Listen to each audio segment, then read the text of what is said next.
Good morning and a very warm welcome. You are watching JanataTelevision and this is the English Bulletin with me, Anustha Acharya. The top stories first. Nepali Congress maintains its lead in the local polls and stays ahead with 370 wins against 197 of second place UML. NRB governor says economy is still in difficult situation. Problems surfaced due to excessive loans given to revive industries affected by pandemic. Government hikes fuel prices yet again. Petrol to cost ₹180 per litre from today. Ukraine to reach verdict on Russian soldier on Monday. Soldier could get life imprisonment if convicted. And 3 late goals gives Manchester City a stunning win over Aston Villa. City lifts Premier League title with a victory.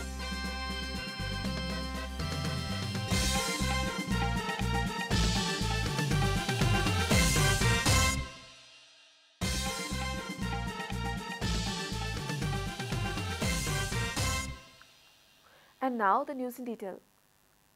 The Election Commission has said that the vote count of the recently held local election is in the final phase. So far, Nepali Congress has emerged victorious in most of the contested areas, securing an overwhelming 317 seats. UML is distant second with 197 wins, followed by CPN Maoist Centre securing victory in 120 local units. CPN Unified Socialist has just secured 17 seats in the local units, while JSP has won 29 seats. Similarly, Loktantrik Samajwadi Party has secured 14 seats and Rashtriya Prajatantra Party has won 4 seats. Meanwhile, Nagesh Koirala and Nepali Congress has been elected as the mayor of Viratnagar metropolitan city, while Silpa Karki of CPN UML has been elected as deputy mayor.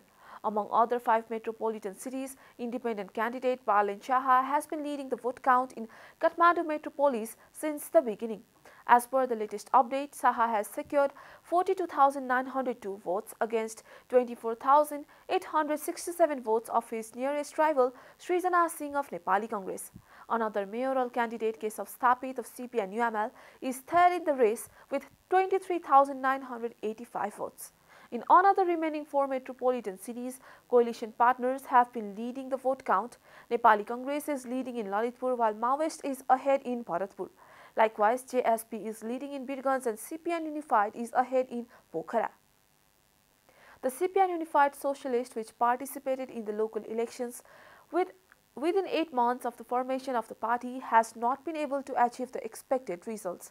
After the split from the UML, 23 municipality chiefs has opted to join the Unified Socialist Party, but in the current local election, the number has dropped to 17. The CPN Unified Socialist, which split from the CPN UML and formed a new party in August last year, faced local elections in less than a year after its formation. The CPN Unified Socialist is currently affiliated to the 5-party ruling coalition. Although CPN Unified had claimed its stake in the municipalities it had won before splitting from UML, the partnership between the ruling coalition has been effective in only 25 areas. Governor of Nepal Rashtra Bank Mahaprasad Adhikari has said that the losing more than $2 billion in a year would be difficult for a country like Nepal to compensate.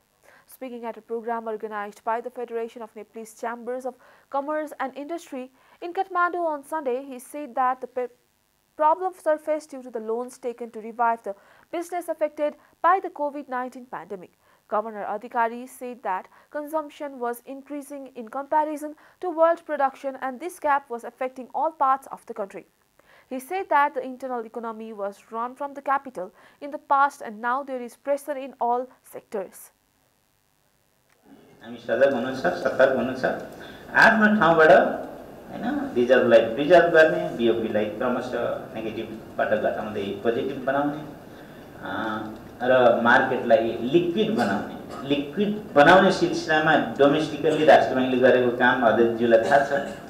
यहाँले data हेर्नु भने यो वर्षको साउनदेखि आजको दिनसम्ममा साउनमा भला कमै थियो, भदौदेखिको data हो। हामीले 70 खर्ब मार्केटमा पठाएको छ। विभिन्न देशहरुमा 70 Kharb. Similarly, Chairman of the Federation of Nepalese Chambers of Commerce and Industry, Shekhar Golcha, suggested to run electric train in Nepal to stop the deficit of petroleum products. Chairman Golcha said that daily losses were being incurred in fuel and the continuous rise in prices had an impact on the economy as a whole, adding that electric trains should be run for transportation. He said that the customs duties should be reduced to increase the electronic consumption. Megawatt क्षमताका परियोजना निर्माणाधीन छन् र yes वर्षमा नै करिब 500 megawatt बढी हुने देखिन्छ। आयोजनाहरूको निर्माणलाई तीव्रता दिनुको साथै विद्युतीय उपकरणको उपयोग बढाउने योजना लिएर आउनुपर्छ। भन्सारमा प्रयोग हुने इलेक्ट्रिकल सामानको आयातमा थप महसुल घटाउनुको साथै प्रयोग बढाउन वाणिज्य मन्त्रालय, ऊर्जा मन्त्रालय, विद्युत प्राधिकरण समेतले समन्वयमा कार्ययोजना निर्माण गर्न आवश्यक देखिन्छ। Chairman Golcha said that initiatives should be taken from all sectors to improve the agricultural ecosystem. He said that it is necessary to develop the agricultural system in such a way that there would be a radical change in agricultural marketing. This is Janata Bulletin. We'll be right back after a short break.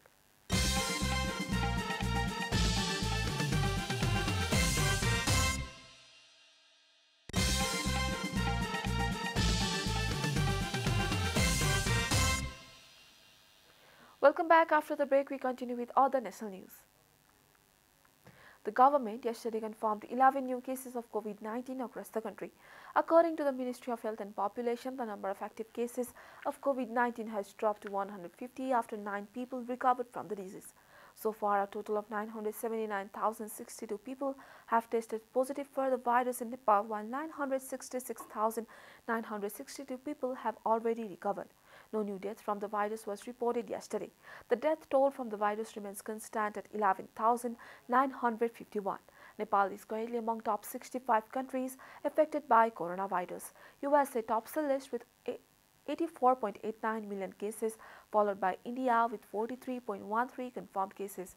The virus has infected more than 526.99 million people worldwide and has claimed over 6.29 million lives. Minister for Industry, Commerce and Supplies Tilendra Prasad Badu has said that the private sector should be allowed to supply petroleum products. Speaking at an interaction organized by the Federation of Nepalese Chambers of Commerce and Industry in Kathmandu on Sunday, Minister Badu said that the private sector should be allowed to supply petroleum products. He said that if the private sector is allowed to supply petroleum products, there will be price competition with the Nepal Oil Corporation and consumers will be able to get it at a lower price. He mentioned that the government is planning to make a long-term plan to solve the problem of supply of petroleum products. Minister Badu also said that initiative has been taken to run the inactive industries in collaboration with the private sector. Stating that the production and employment will increase while operating the industry, he said that the modalities are being prepared so that the private sector can operate such industries on lease. He said that there was a need to reduce imports and increase national production. Experts have suggested the government to make the upcoming budget people-oriented and balanced rather than a populist budget like in the past in order to garner people's support. A report. With the economy in crisis, there is growing interest among the people regarding what type of policies and programs will be included for the upcoming fiscal year. At a time when the country is going through problems such as declining foreign exchange reserves, high trade deficit and liquidity crisis in the banking system, all the eyes are fixed in the budget for the upcoming fiscal year. The government is expected to announce big plans and bring populist budget like in the past, but former Prime Minister and economists have said that the country's economy is in turmoil and suggested the government not to bring budget bigger than it is required. अहिले चाहिँ 8 महिनामा जति खर्च भएको छ त्यो 80% चाहिँ नि चालु खर्चमा चाहिँ नि खर्च भएको छ चालु खर्चमा खर्च भएको छ अनि त्यसले गर्दाखेरि चाहिँ नि अब पुँजीगत खर्च चाहिँ नि अहिले जम्मा जति खर्च भएको छ 10-11% भन्दा बढी पुँजी खर्च भएको छैन त्यसले गर्दाखेरि चाहिँ नि विकास धेरै हुन सकेन धेरै आर्थिक वृद्धि दर पनि बढ्न सकेन उत्पादन पनि बढ्न सकेन आयात मात्रै चाहिँ नि बढ्ने आवश्यकता भयो रोजगारीका अवसरहरू पनि धेरै वृद्धि हुन सकेको छैन The previous government brought a budget of rupees 16.5 trillion for the current fiscal year, but in the last 8 months the government hasn't been able to spend even half of the budget. The government should focus on hydropower generation, development of hydropower and promotion of tourism in the budget of the coming fiscal year. In order to improve the economy, it is necessary to formulate a policy to increase domestic and foreign investment in the agro industry by emphasizing on sustainable economic development in the forthcoming budget. Similarly, experts have suggested that a relatively small budget should be allocated, focusing only on the major priorities of the state. The government will have to come up with a budget that prioritizes on three things: reducing inflation, increasing foreign exchange reserves, and addressing the liquidity crunch in the market. एउटा डर चाहिँ अझै पनि populist budget ल्याउने सम्भावना चाहिँ छ, तर यदि त्यो बुद्धि र विवेक पुर्याउने हो भने र राजनीतिक दलहरूले आफ्नो अस्तित्वलाई जोगाउने हो भने, यो डेमोक्रेसीलाई सुदृढ गर्ने हो भने पपुलिस्ट बजेट चाहिँ नि तपाईको बजेट ल्याउँदाखेरि खर्चकोलाई आवश्यकताको आधारमा विनियोजन गर्नुपर्छ र कर लगाउने विषयलाई चाहिँ क्षमताको आधारमा कर लगाउने गरी There is a feeling among the people that the government should understand the complex situation of the country and bring a simple budget that will be implemented on time on the basis of needs and priorities without following the momentarily and cheap popularity. As in the past, if the government includes programs that are entertaining to hear to but cannot be implemented, it will only lose the trust of the people. The government should be aware of this. And now the news from economic front. The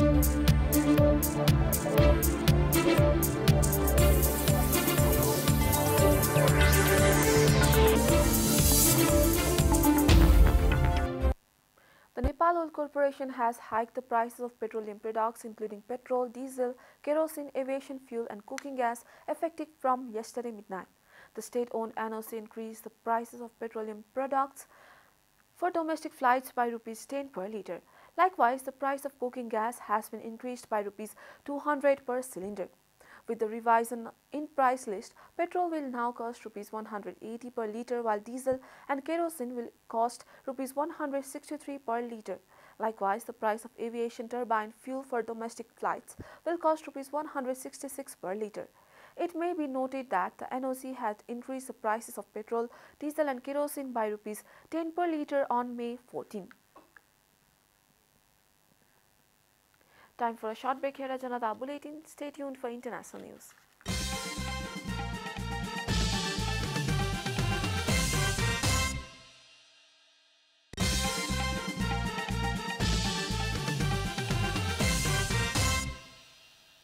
Welcome back. Now the international news.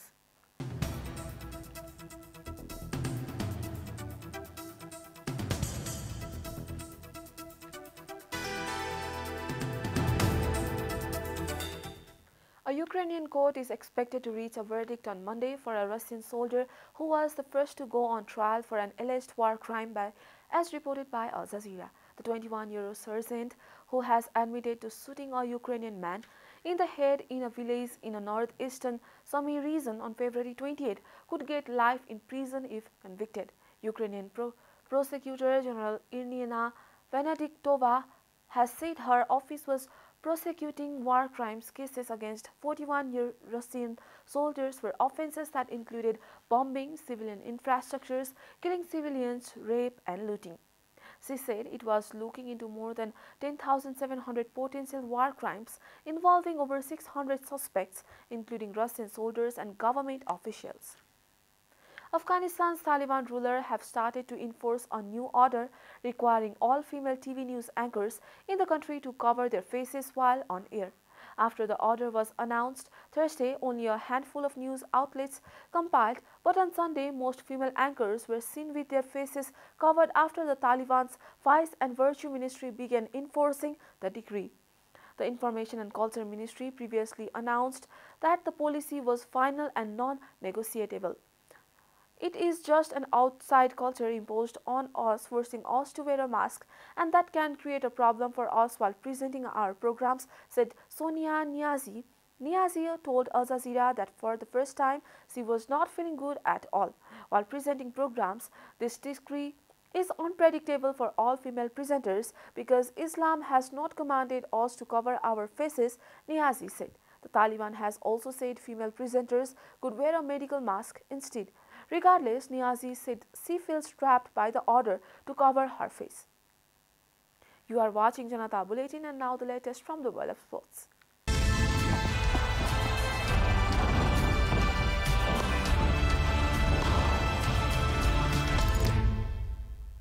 Manchester City staged a stunning late comeback with 3 goals in 5 minutes to beat Aston Villa and win the Premier League as their title chances look to be slipping away amid dramatic scenes in Etihad Stadium.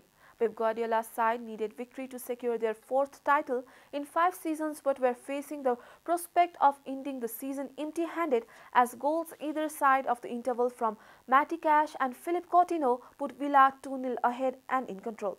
It looked as if Villa manager Steven Gerrard might help his former club Liverpool secure the title until City turned the game on its head in an atmosphere bordering on hysteria.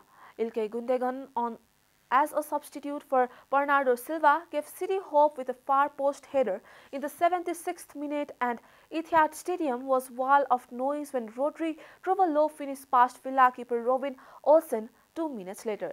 The later winning recovery was complete with 9 minutes left as Gundogan once again arrived as the far post to put City in front, the decisive contribution on his nerve-shredding final day. Manager Mikel Arteta said he was in pain after Arsenal missed out on Champions League qualification despite a comfortable victory over Everton on the final day.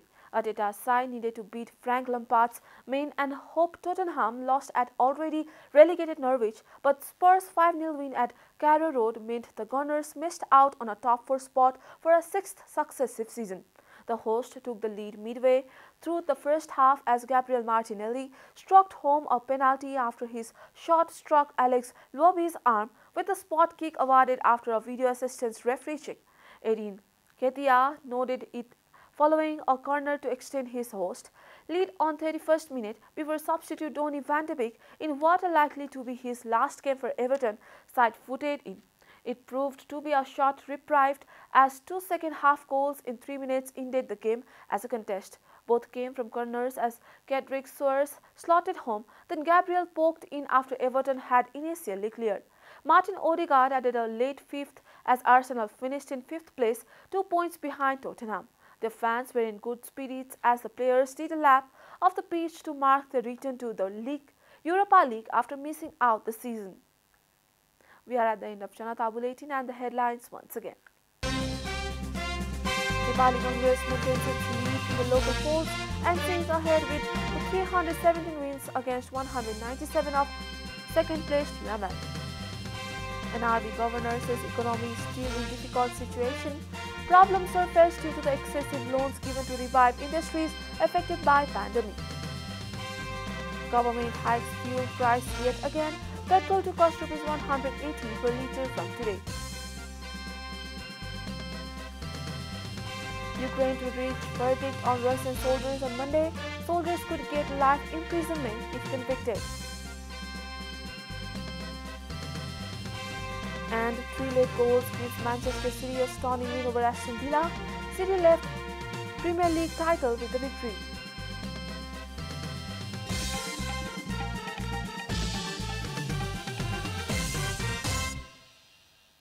And that's all from the English News Desk for today. You can follow Janata Television and our programs on various social media platforms, including on our website janataSamaja.com. Keep watching Janata Television. Namaste.